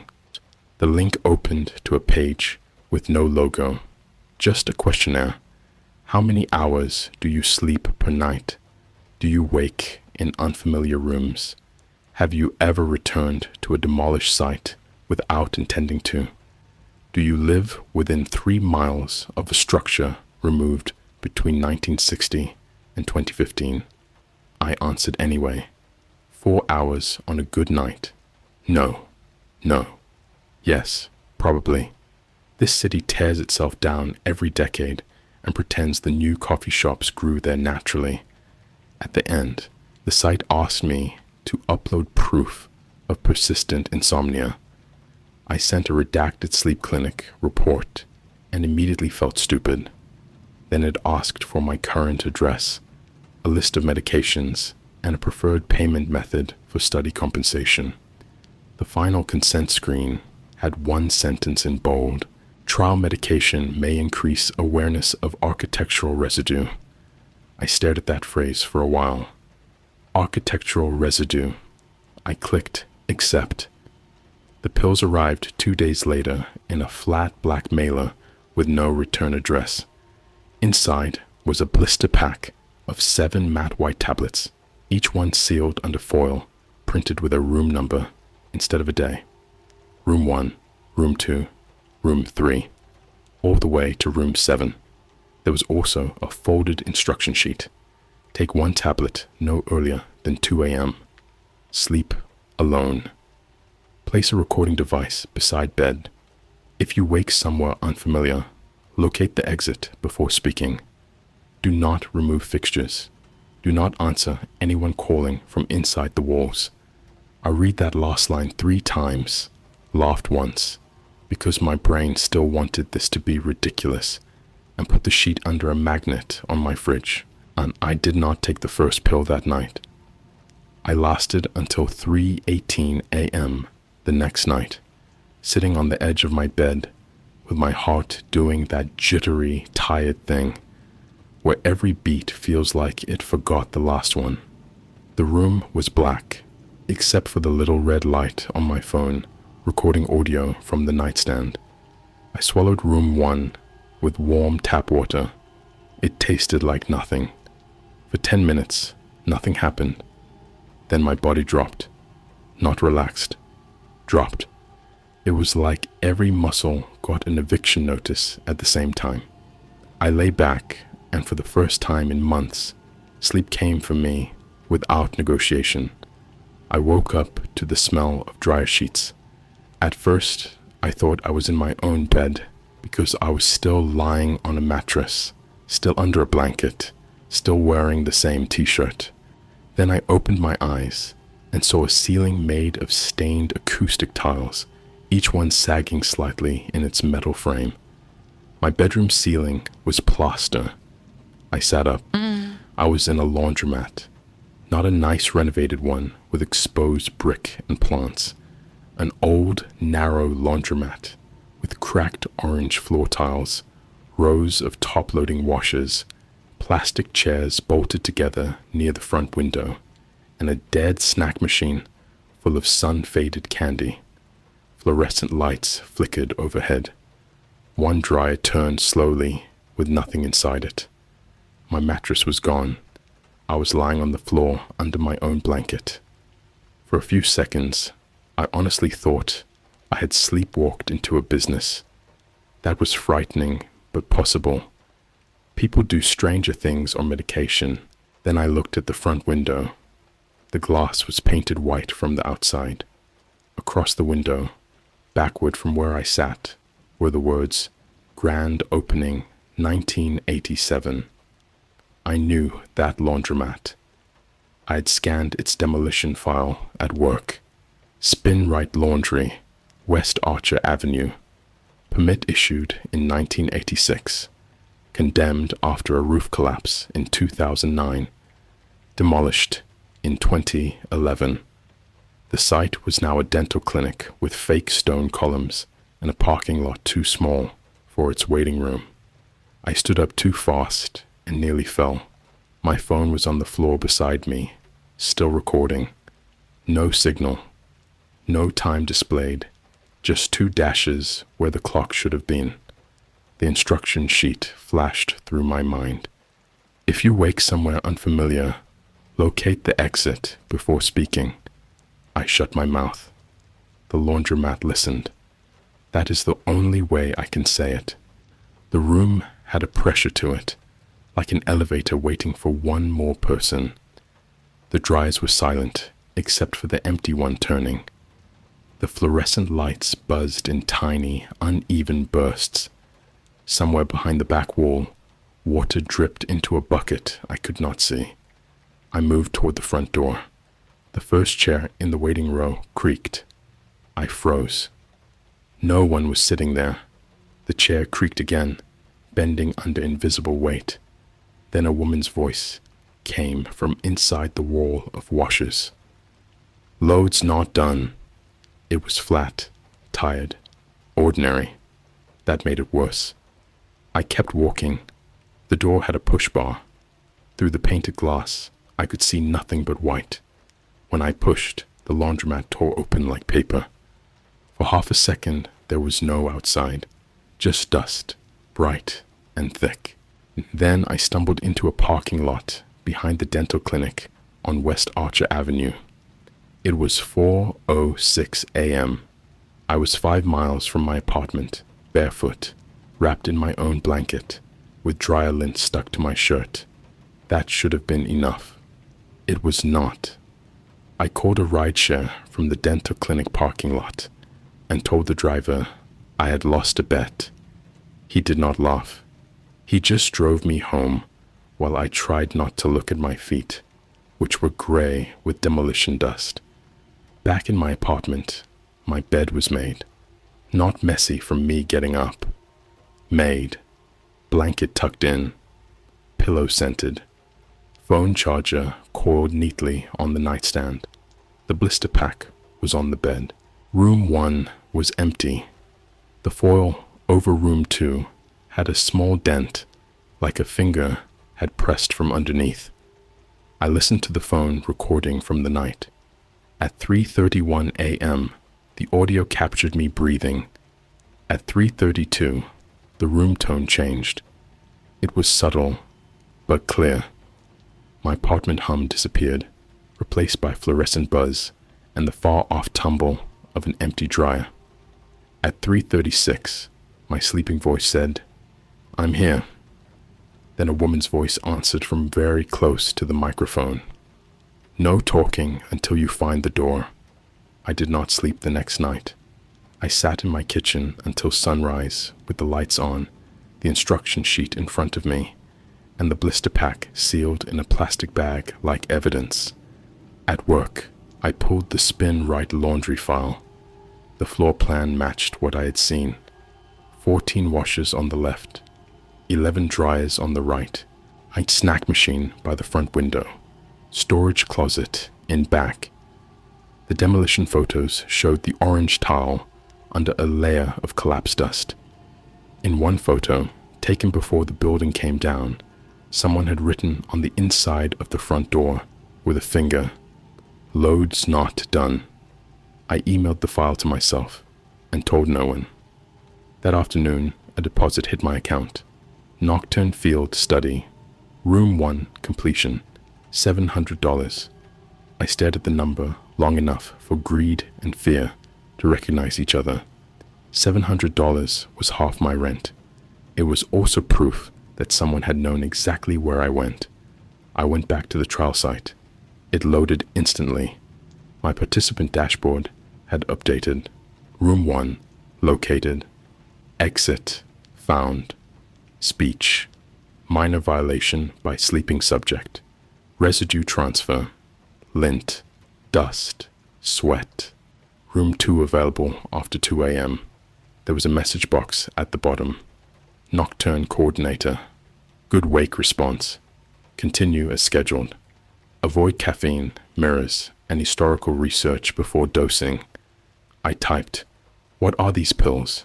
The reply came before I hit refresh. Stabilizers. For what? Occupancy. I closed the laptop. Then, because apparently the tired brain has a trapdoor under every good decision, I opened it again 5 minutes later and typed, "What happens if I stop?" The answer took longer. Rooms prefer sleepers who know the way back. I did not take room 2 that night. At 2:17 a.m., the blister pack crackled on my kitchen table. I was sitting 10 feet away. The foil over room 2 bulged up, then settled. The pill underneath was gone. I checked under the table. I checked the plastic bag. I checked the floor like a person looking for a contact lens instead of an impossible drug. My mouth tasted chalky. At 2:29 a.m., I lay down on the couch with every light on, determined to stay awake. At 2:30, the lights went out. I woke at a school desk. My cheek was stuck to old varnish. The air smelled like pencil shavings and floor wax. Morning light came through tall windows, covered in wire mesh. Someone had drawn a sun in the corner of the chalkboard with 12 crooked rays. I knew this room too, but not from records. This was my 3rd grade classroom, room 204 at Haddon Elementary. The school had been demolished when I was 15. They built a pharmacy on the site, then shut that down, then turned the whole corner into condos named after the school they erased. I sat up slowly. There were 24 desks in neat rows. Mine was the only one occupied. On the chalkboard, in careful teacher handwriting, was an attendance list. Most of the names were smudged. Mine was clear. Beside it, instead of present or absent, someone had written, "Returned." I kept my mouth shut this time. The classroom door was closed.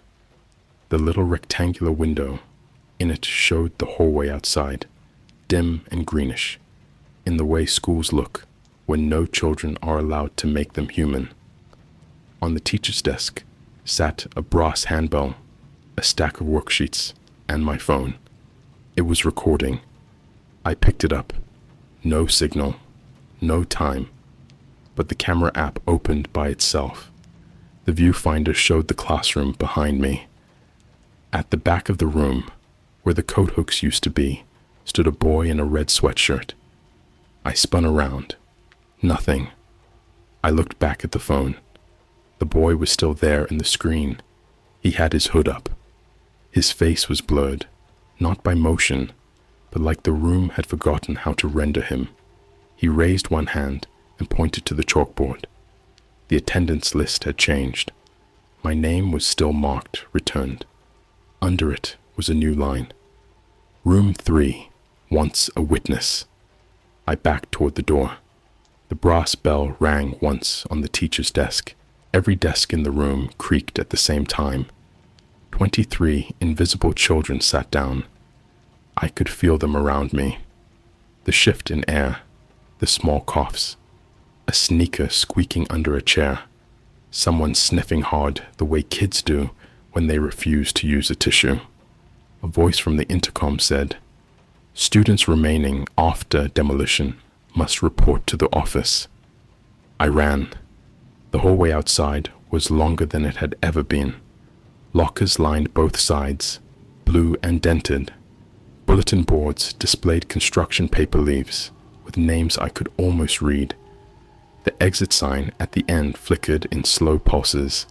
Behind me, classroom doors opened one by one, not loudly, politely, the way teachers open doors when checking who is making noise. I hit the main doors and pushed through. The school dissolved into dust. I fell onto wet mulch beside the condo building that had replaced it 20 minutes before sunrise. A dog walker across the street saw me crawl out of the landscaping in pajama pants and started walking faster in the other direction. My phone time snapped back. 4:44 a.m. The video in my camera roll showed an empty classroom for most of its length. At the end, for 3 seconds, the camera faced the chalkboard. The attendance list was visible. My name was there. So was another name. Tessa Marlowe. I knew Tessa. She worked 2 desks over from me in records. I called her at a normal hour because I had enough sense not to start a conversation about demolished classrooms at dawn. She answered on the 3rd ring and immediately said, "If this is about the Pritchard permits, I already fixed the index." "Did you go to Haddon Elementary?" "No." "Do you know why your name would be on an old attendance board?" There was a pause. "What kind of question is that?" I almost lied. Then I remembered how many bad stories are powered by people trying to sound reasonable. I told her a careful version. Insomnia trial. Weird rooms. Old sites. Her name showing up. She did not hang up. That is why I trusted her. She lowered her voice and said, "Do not take another pill." I didn't take the second one. It disappeared. Another pause. "I'm coming over." Tessa had worked in records longer than I had, and knew the archive the way some people know family gossip. She arrived with coffee, a laptop, and the expression of someone who had already decided not to panic until she had a spreadsheet. We went through the Nocturne page together. My dashboard now showed Room 2 complete, speech, compliant, witness requested, compensation pending after witness verification.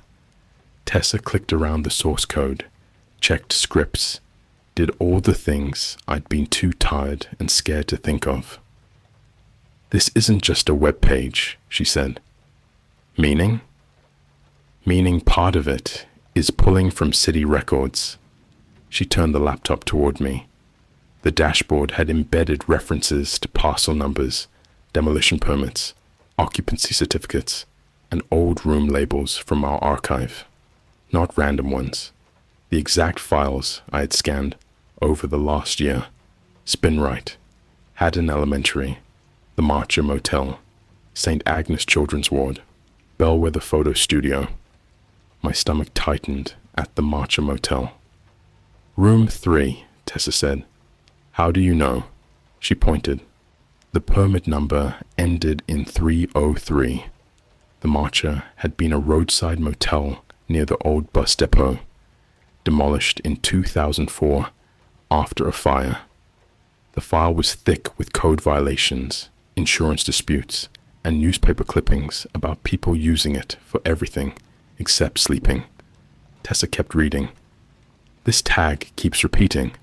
Occupancy after removal. What does that mean?" "No idea. But your trial isn't choosing random demolished rooms. It's using places from our digitization queue." "Why?" She looked at the blister pack on the table. Only rooms 3 through 7 remained, at least visibly. "Maybe because you taught it where the rooms are." I wanted to argue. I wanted to say I only scanned files. I didn't build anything. I didn't invite anyone into old buildings by turning paper into searchable data. But the words felt weak before they reached my mouth. Tessa opened the Marcher motel file. The floor plans loaded. Room 303 was circled in red. The note attached to the demolition permit said, "Interior access denied. Room occupied on inspection despite vacancy." Tessa whispered, "That's not normal." The blister pack cracked. We both looked. The foil over room 3 had split open. The pill was still there. For the first time, it had an imprint. 303. Tessa stood up. "We're getting that out of your apartment." She put on dish gloves, grabbed the blister pack with tongs like it was radioactive, and sealed it in a glass jar. Then she put the jar in a metal pot, wrapped the pot in a towel, and carried it to her car. We drove to the river. On the way, my eyelids became heavy, not sleepy, in the normal way. Commanded. My body started shutting off while I was in the passenger seat. Tessa slapped my shoulder hard. "Stay with me." "I'm trying." "Talk." "About what?" "Anything." I talked about my apartment, my job, my stupid blackout curtains, the old sleep clinic bill. I talked until words lost shape. At a red light, Tessa said, "Why does the trial want demolished rooms?" I forced my eyes open. "What?" "A room gets demolished, but people remember it. Paperwork remembers it. Photos remember it. Maybe sleep remembers it too. Maybe these pills make you useful because you can occupy what's left." "Useful to who?" The GPS on her dash changed without either of us touching it. "Destination, Marcher Motel." Tessa said, "No." She tried to cancel it. The screen ignored her. The city outside the windows started to look wrong. Buildings stretched longer than they should have. Streetlights repeated. The same boarded-up liquor store passed us 3 times. Then the road dipped, and we were in a motel parking lot that had not existed for 22 years. Tessa braked so hard, my seatbelt locked. The Marcher Motel stood in front of us. 2 stories of stained stucco and rusted railings. Its red neon sign buzzing with only 4 letters lit. MRCR. Room 303 was on the 2nd floor. Its door was open. Tessa whispered, "We're awake." That was what made room 3 different. We were awake. The pill had not waited for sleep. The motel air pressed against the windshield. It smelled like rain on hot asphalt, cigarettes, and old bleach. Every room curtain was drawn except 303. In that window, a shape moved back and forth like someone pacing in a small space. The car radio turned on, static first, then a man's voice, speaking very softly. "Late arrivals must check in before demolition." Tessa threw the car in reverse. The tires spun in gravel that should have been a condo foundation by then. The motel sign flickered. Every room door opened along the 2nd floor balcony. People stood inside the rooms, not fully, not like ghosts in a movie. They were partial, built from whatever the rooms remembered best. A pair of legs under a bedspread, a hand holding a cigarette, a woman brushing wet hair with no face above it, a child sitting on a suitcase, feet swinging through the floor. All of them turned toward our car. The GPS repeated, "Proceed to room 303. Tessa drove straight through the exit. For 1 second, the car passed through the motel sign. Red light filled the windshield. Metal screamed somewhere under us. Then we were on the river road in normal dawn traffic, both of us yelling. The jar in the back seat had shattered. The room 3 pill was gone. My dashboard updated while I was still holding Tessa's arm. Room 3, entered. Exit. Vehicle breach. Witness verified. Witness eligibility. High. Tessa looked at that last line and said, absolutely not. But the trial had her name now. For 2 days, neither of us slept more than 20 minutes at a time. We took turns watching each other like we were guarding a fire. Tessa stayed at my apartment because she said the trial already had my address and she did not want to spread it to hers. We taped over mirrors. We unplugged smart speakers. We put the remaining pills in a jar of vinegar, then bleach, then a freezer bag full of dirt. Because fear loves a ritual, even when the ritual has no logic. The pills did not dissolve. Room 4 appeared in my mouth on the 3rd night. I woke up choking on it. Tessa was asleep in the chair beside my bed, head tipped back, one hand still wrapped around a flashlight. I spat the pill into the trash. It clicked against the bottom of the bin. Then the room changed. The bed rolled under me. The walls stretched upward and became pale green tile. A curtain track appeared on the ceiling.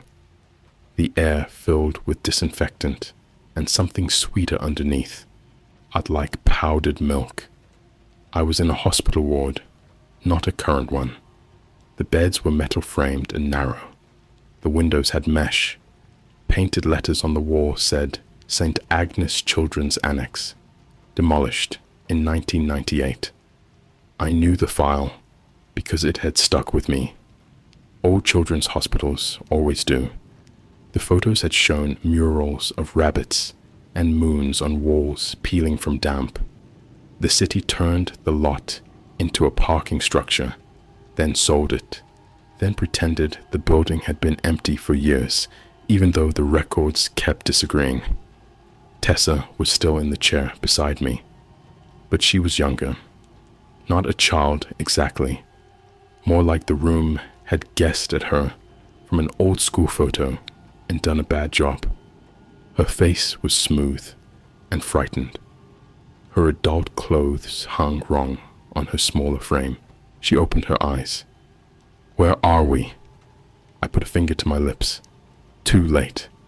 Every bed curtain in the ward slid open. The beds were full of lumps under blankets. Little shapes, not moving. Then the intercom clicked. Visiting hours ended before demolition, a woman's voice said. All remaining adults must sign out. At the far end of the ward, a nurse's station glowed with one desk lamp. A sign-out sheet lay on the counter. Tessa grabbed my hand. We find the exit. The doors at our end had been chained shut. The windows looked out into concrete, as if the hospital had already been buried. The only open path led past the beds to the nurse's station. We walked without speaking. Halfway down the ward, one of the blanket lumps sat up. There was no child under it, just a pillow folded in half, moving like shoulders. From inside the pillowcase, a small voice said, Did they build over us? Tessa made a sound in her throat. I squeezed her hand hard. We kept walking. At the nurse's station, the sign-out sheet had our names on it. Mine was typed. Tessa's had been added in pencil. Under reason for visit, mine said, occupancy training. Hers said, transferable witness. There were 2 pens, one black, one red. The exit door behind the station had a crash bar and a little sign that said, to parking structure, even though the parking structure would not exist until years after this ward was demolished. The intercom clicked again. Please sign out before the room is removed. Tessa reached for the black pen. I stopped her. In every demolition file, red markings meant removal. Black markings meant retained. I took the red pen and crossed out our names. The ward reacted like a body flinching. The bed frames rattled. The fluorescent lights went blue. The blanket lumps sat up one by one, all of them turning toward us without faces. Tessa slammed the crash bar. The door opened onto the top level of a parking structure at noon. Real noon. Cars moved below us. Someone honked. A man in a suit carrying takeout stared as we stumbled out of a maintenance door that should have been locked from the inside. Tessa was adult again, but her hair had a streak of white above one ear. Mine had too. Back at my apartment, the dashboard showed Room 4, contested. Witness, partially transferred. Red pen anomaly logged. Coordinator review pending. Tessa said, "We need the source." The source was not the pill pack. We knew that by then.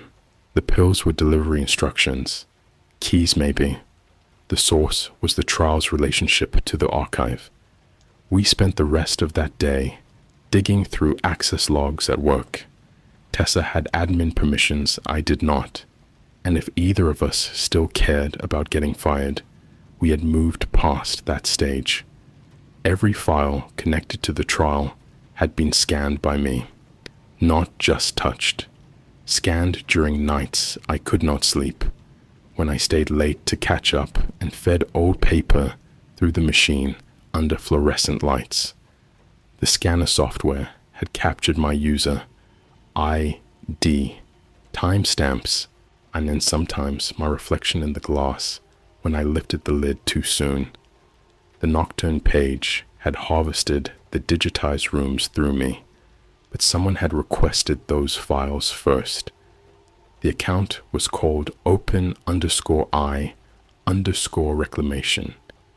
It had submitted public records pools for demolished buildings, then canceled them before payment, leaving the internal file paths cached.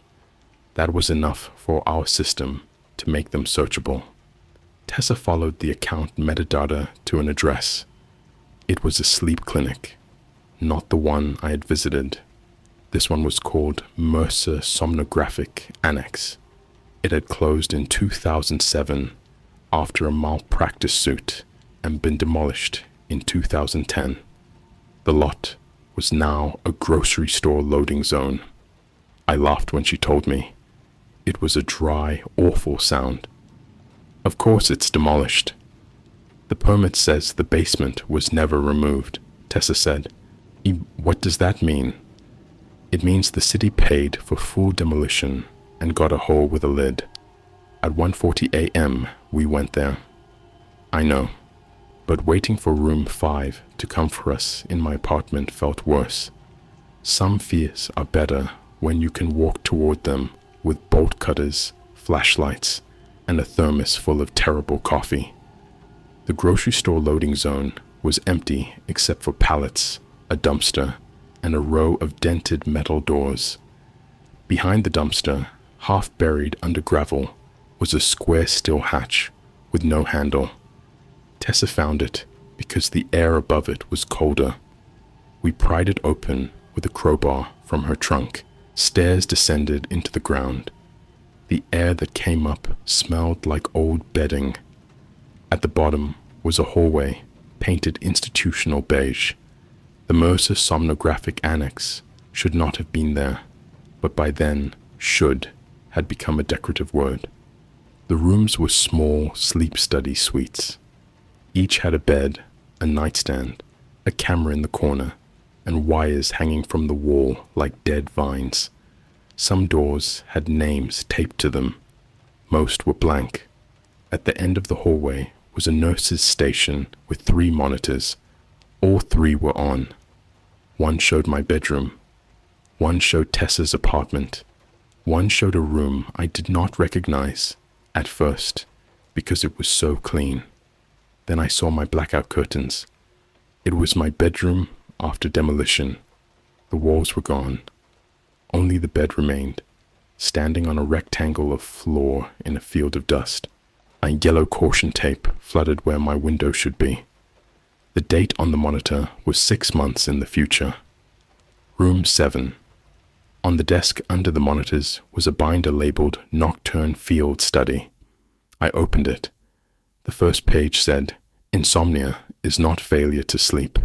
It is refusal to vacate." The study was not medical. It was real estate for the dead shape of rooms. The notes described demolished spaces as unreleased occupancy, a room where people had slept, fought, hidden, recovered, or died could remain accessible under certain conditions. It needed paperwork, memory, and a living subject tired enough to accept the room before waking. The subject would locate the room. The subject would find the exit. The subject would make the room usable again. Then the room could be sold. There were buyers for everything. Motel rooms where crimes had almost happened. Classrooms from schools people missed. Hospital wards with enough grief soaked into the tile to make them valuable to someone.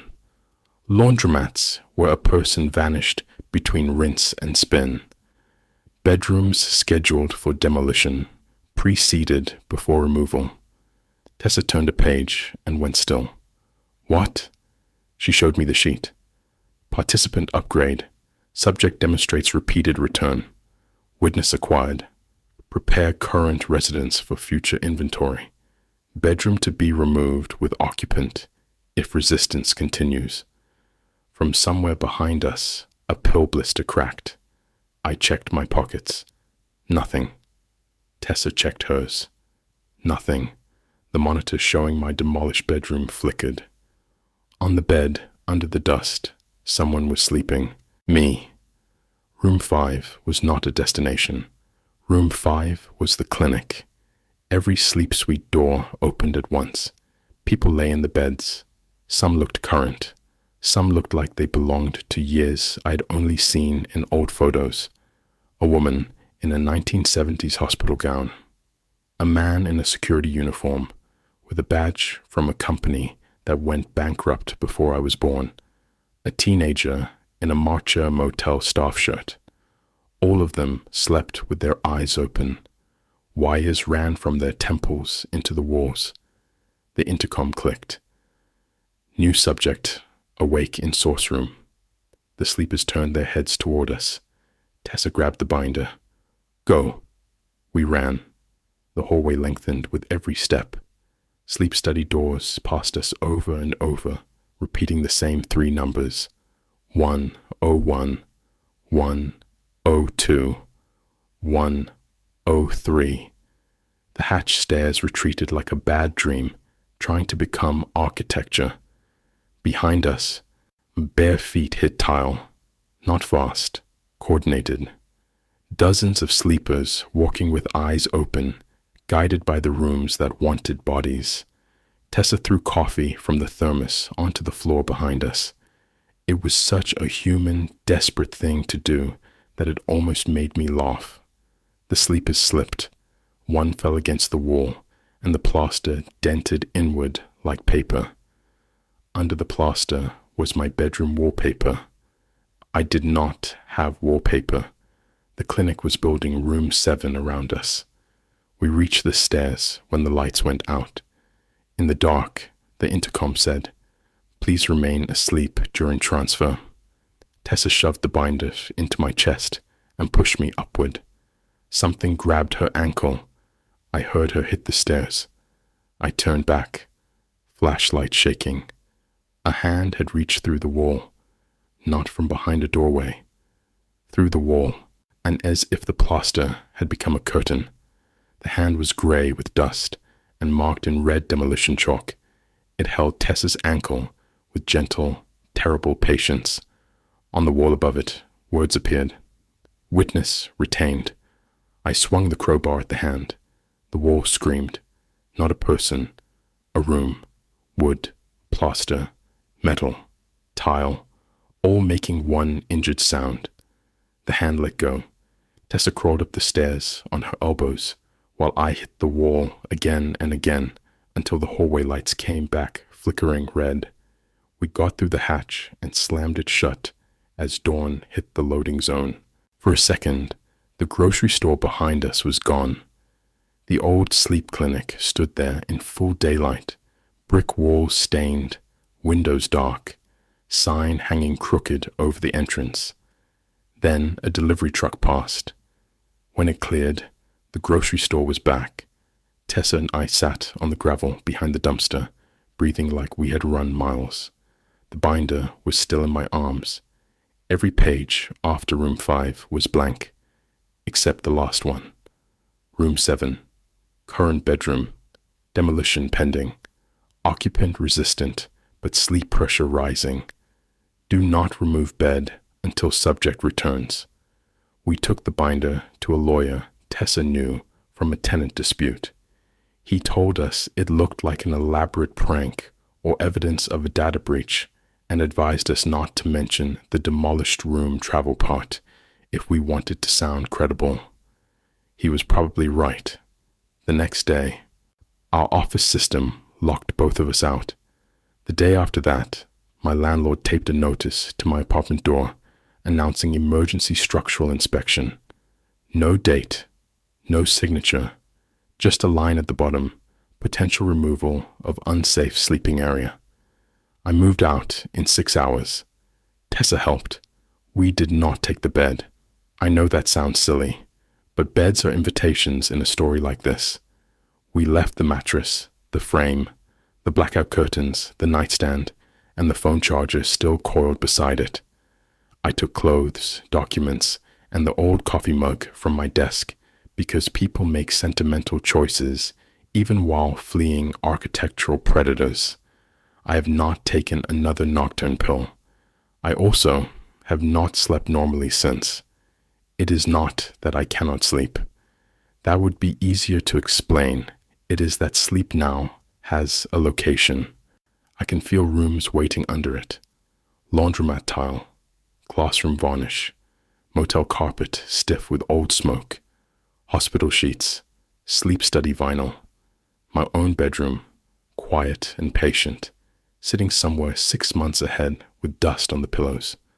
When I doze off, even for a few minutes, I wake with evidence, a staple from an old permit embedded in my palm, chalk dust under my nails, a plastic motel key in my sock.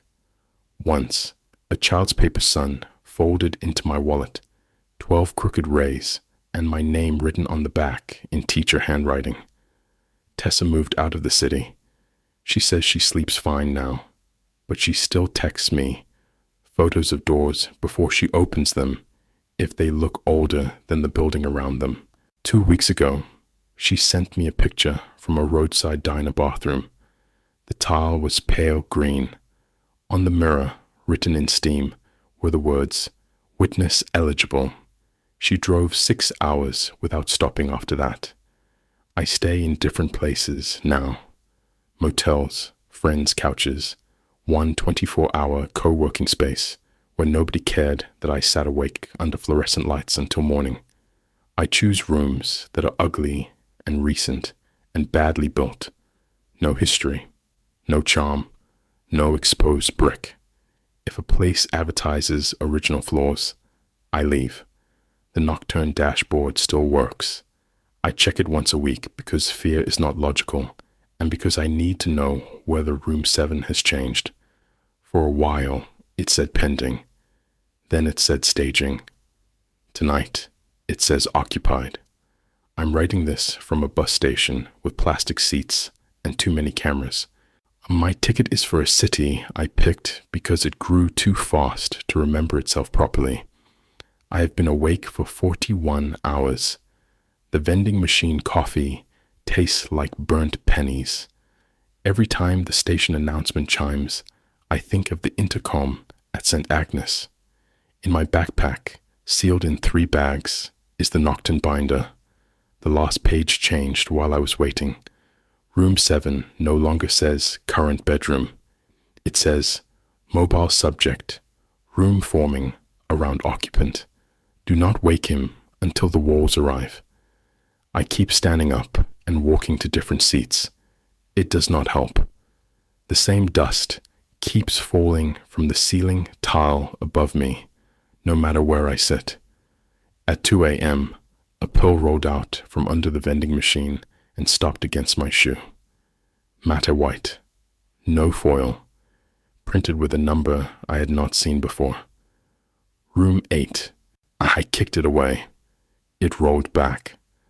Across the station, a door marked Employees only opened onto a hallway that should have led to bathrooms and storage.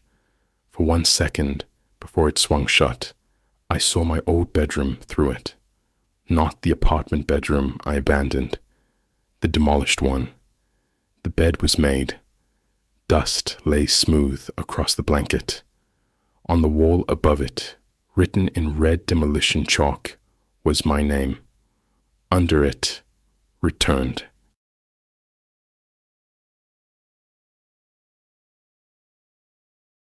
There is something especially cruel about a horror that does not chase you, but files you, copies you, and keeps a room ready with your name already written down. So after all 3 stories, sit with this one. If you woke up in a demolished room and saw your name marked returned, would you look for the exit or for who signed you back in?